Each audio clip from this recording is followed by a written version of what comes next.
And staying in Washington, a top military officer has hinted at the possibility of deploying American ground troops to help defeat Islamic State in the Middle East. If realized, Paul, this new direction could mark a major change in the U.S. campaign in the region. Well, General Martin Dempsey's remarks on Tuesday represents a significant shift in the tone for the U.S.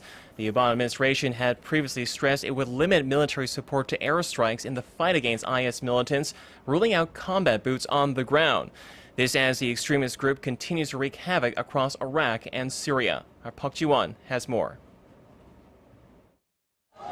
Speaking in a Senate committee room on Tuesday, Chairman of the U.S. Joint Chiefs of Staff General Martin Dempsey emphasized that there could be a scenario in which Washington would consider deploying ground troops to defeat Islamic State militants. And if there are threats to the United States, then I, of course, would go back to the President and make a recommendation that may include the use of U.S. military ground forces.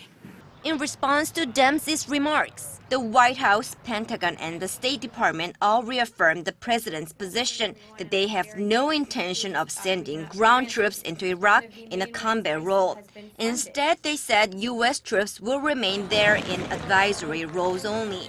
So far, President Obama has repeatedly stated that there will be no American boots on the ground and that the U.S. will focus on airstrikes while other global coalition countries from Arab states take care of ground-based missions.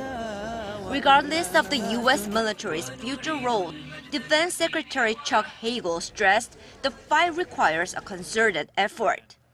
We're at war with ISIL as we are with al-Qaeda. But destroying ISIL will require more than military efforts alone. It will require political progress in the region and effective partners on the ground in Iraq and Syria.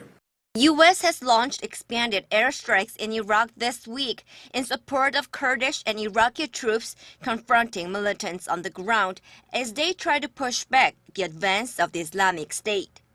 Park Ji-won, Arirang News.